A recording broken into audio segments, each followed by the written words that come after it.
پاکستان تحریک انصاف کے اندر بھی معاملات چل رہے ہیں، تو حماد اظہر صاحب نے استعفیٰ دیا تھا، جسے کور کمیٹی نے یکسر مسترد کر دیا، اور انہوں نے کہا کہ جناب بالکل آپ کام کریں اور آپ کی استعفیٰ جو ہے قبول نہیں کیا جائے گا، جو بھی آپ کے تحفظات ہیں وہ دور کیے جائیں گے، لیکن آپ پارٹی کا قیمتی اثاثہ ہیں اور آپ نے اسٹرگل کی ہے، لہٰذا ان کا استعفیٰ مسترد کر دیا کور کمیٹی نے، اور ان کے استعفے کو نہیں قبول کیا۔ اگلی خبر جو ہے وہ وہی بات ہے جو میں آپ کو بتا رہا تھا کہ لاہور ہائی کورٹ نے علی کھوسہ، جو کہ بہت اچھا کانٹینٹ لے کے آتے تھے، آپ کو معلوم ہے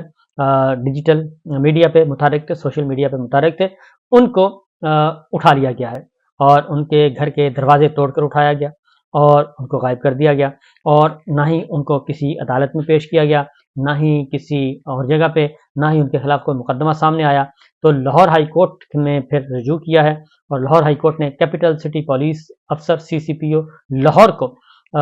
20 اگست تک اون علی کھوسہ کو بازیاب کروا کر عدالت میں پیش کرنے کا حکم دیا ہے، اور جسٹس شہباز رضوی نے اون علی کھوسہ کی اہلیہ کی پیٹیشن کی درخواست کی سماعت کی، اور اہلیہ بینش تھیں، ان کی درخواست پر سماعت کی، اور درخواست گزار کے وکلا میاں علی اشفاق اور خدیجہ صدیقی پیش ہوئے، اور انہوں نے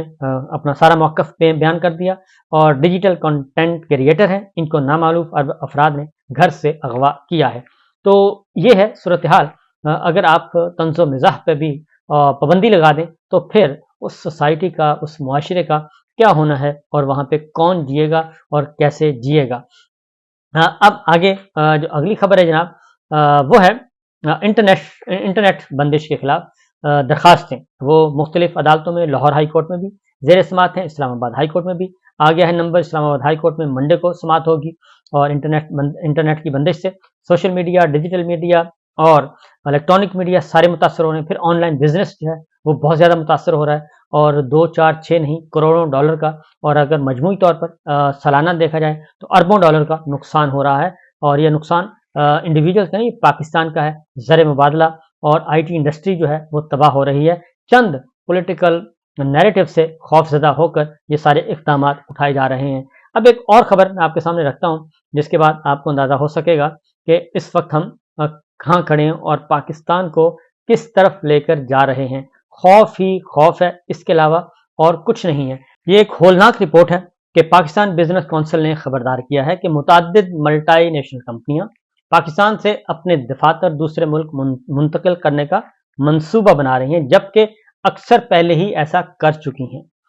نجی جریدے کی رپورٹ ہے، اس میں یہ انتباہ دبئی چیمبر آف کامرس کی ایک رپورٹ کے درمیان سامنے آیا ہے، اور جس میں یہ کہا گیا ہے کہ جنوری سے جون 2024 یعنی کہ 6 ماہ کے دوران دبئی میں 3986 پاکستانی کمپنیاں رجسٹرڈ ہوئی ہیں، اور نتیجتاً پاکستان اس فہرست میں دوسرے نمبر پر آنے والا ملک بن گیا ہے۔ یہ تعداد 2023 میں اسی مدت کے دوران 3395 کمپنیوں کے مقابلے میں 17% اضافے کو ظاہر کرتی ہیں، یعنی پچھلے سال سے اس سال 6 مہینوں میں 17% مزید اضافہ ہو گیا ہے، اور یہ گزشتہ سال دبئی چیمبر آف کامرس نے 8036 نئے پاکستانی کاروبار رجسٹر کیے تھے۔ ایک سال میں 8036 اور 6 مہینوں میں جناب 6 مہینوں میں 3986 تقریباً 4000 کمپنیاں رجسٹر ہو چکی ہیں۔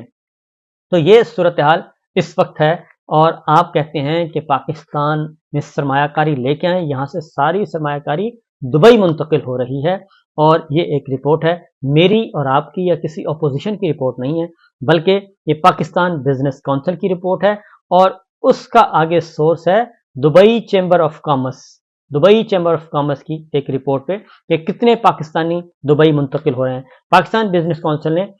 ایک سٹیٹمنٹ دیا، انہوں نے کہا کہ بہت سی ملٹی نیشنل کمپنیاں یا تو پاکستان سے اپنے دفاتر کو منتقل کر چکی ہیں، یا پھر ایسا کر رہی ہیں، اور یہ سب کچھ فائر وال لگانے کی اطلاعات کی وجہ سے یہ سب کچھ ہو رہا ہے کہ یہاں پہ آپ اپنا کام نہیں کر سکتے، اپنا کاروبار نہیں کر سکتے، اور یہ صورتحال حکومت کی معاشی پالیسیوں پر اعتماد کی کمی کو ظاہر کر رہا ہے، اور اس سے جو اصل بلند لاگت ہے، سیاسی بے یقینی ہے، بجلی کی بڑھتی ہوئی قیمتیں ہیں، امن و امان کی بگڑتی ہوئی صورتحال ہے، جس کی وجہ سے یہ سب کچھ ہو رہا ہے۔ PBC کا کہنا ہے کہ ہم بجلی کی پیداوار میں غیر استعمال شدہ صلاحیت کے اخراجات کے ساتھ जिद्दोजहद कर रहे हैं, जिसके नतीजे में बेरोजगारी और बरामदात और टैक्स रेवेन्यू के नुकसानात का सामना करना पड़ता है। और अब हमें उभरते हुए सॉफ्टवेयर सेक्टर में फायरवॉल की नाकस कारकर्दगी की वजह से सलाहियत के मुतासर होने का खतरा है। टेक इंडस्ट्री ने इंटरनेट की हालिया सुस्त रवि पर पहले ही शदीद तशवीश का इजहार किया था और खबरदार किया था कि रुकावटों से पाकिस्तान को $30 करोड़ तक का नुकसान हो सकता है। और पीबीसी ने मुतल्लिका हुकाम से मुतालबा किया कि वो सही फायरवॉल हासिल करें या रोजगार और बरामदात पर गैर जरूरी असर डाले बगैर इसे लागू करना सीखें। तो overseas investors chamber of commerce and industry ने भी खबरदार किया है कि पाकिस्तान में इंटरनेट की मुसलसल रुकावटें मुल्क की मुआशी तरक्की को पटरी से उतार सकती हैं। और पाकिस्तान सॉफ्टवेयर हाउसेज एसोसिएशन ने भी इसी खदशात का इजहार किया है और उन्होंने कहा है कि $30 करोड़ तक नुकसान पहुंच सकता है। तो ये सूरत हाल है। इस वक्त पाकिस्तान को गार और पत्थर के ज़माने में ले जाने की बातें की जा रही हैं। जो नुकसान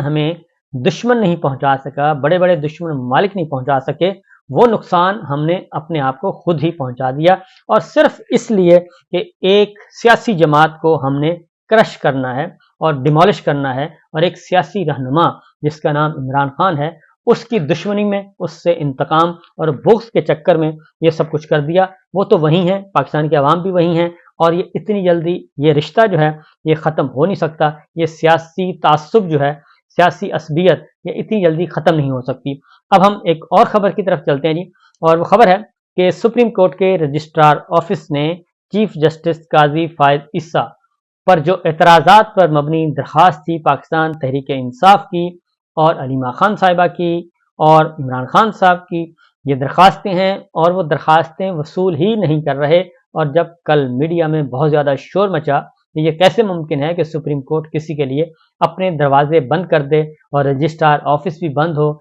और वो दरख्वास्तें ही वसूल ना करे, तो अब ये हुआ है कि उन दरख्वास्तों पर एतराज़ लगाए गए हैं। और एतराज़ ये लगाया गया है कि ज़ाती हैसियत में ऐसी दरख्वास्तें दायर नहीं हो सकती। ये काजी फायद ईसा साहब के खिलाफ दरख्वास्तें हैं और चूँकि उनका जो उनका कंडक्ट जो है वो बहुत ही खौफनाक हद तक इमरान खान के साथ, पाकिस्तान तहरीक इंसाफ के साथ, उनके कारकुनान के साथ, उनके रहनुमाओं के साथ बहुत ही बुरा है, उनके साथ एक दुश्मनी वाला है। जबकि दूसरी जानिब नून लीग को और इस जाली निज़ाम को काजी साहब बहुत सपोर्ट कर रहे हैं, बल्कि उसका हिस्सा बन चुके हैं। जस्टिस मुनीर, वो पुराने जो जस्टिस मुनीर थे उनकी तरह, और ऐसे लग रहा है कि वो बदरूहें जो हैं वो इस वक्त सुप्रीम कोर्ट में उनका राज है और ज़बरदस्ती वो वहाँ पे क़याम करना चाहती हैं, वो बदरूहें, लेकिन सिस्टम उनको मज़ाहमत कर रहा है। तो काजी फायद ईसा साहब पर इलेक्शन ट्रिब्यूनल केस से अलग होने के लिए मुतफरक दरखास्तें रजिस्ट्रार सुप्रीम कोर्ट ने एतराज़ात लगाकर वापस कर दी और शौकत बसरा समेत दीगर 5 अफराद की जानिब से ज़ाती हैसियत में चीफ जस्टिस काजी फायद ईसा की बेंच में शमूलियत पर एतराज़ किया था। रजिस्ट्रार सुप्रीम कोर्ट के एतराज़ में कहा गया है कि इस नौयत की दरखास्तें ज़ाती हैसियत में दायर नहीं हो सकती। दूसरी जानिब पंजाब में इलेक्शन ट्रिब्यूनल के क़याम के केस में पीटीआई के रहनुमा सलमान अकरम राजा साहब ने इल्तवा की दरखास्त दायर कर दी है और उन्होंने कहा है कि एडवोकेट हामिद खान 6 सितंबर तक बैरून मुल्क हैं, इसलिए इन मुकदमात की समाअत उनकी वापसी तक मुलतवी की जाए। काजी साहब जो है वो लार्जर बेंच है उनका, 19 अगस्त को ये समाअत करना चाहता है और काजी साहब इलेक्शन ट्रिब्यूनल्स में रिटायर्ड जजेस को लाना चाहते हैं, क्योंकि पंजाब हुकूमत चाहती है और हुकूमत चाहती है इस वक्त जाली निज़ाम, जाली हुक्मरान चाहते हैं कि हम अपनी पसंद के रिटायर्ड जजेस लेके आएँ, उनसे अपनी पसंद के फैसले लें और उनसे ठप्पे लगवाएं। ये जो फार्म 47 की जाली हुकूमत है इसकी तौसीक करवाएं अदालतों से और वो भी रिटायर्ड जजों से। लिहाजा ये लड़ाई चली जा रही है जी। हामिद खान साहब नहीं है, 6 सितंबर तक, 8 सितंबर तक वो वापस आएंगे, तब वो जाके वो कहते हैं जी केस सुना जाए। देखते हैं कि काजी साहब अपने मोहसिन हामिद खान के साथ क्या सलूक करते हैं।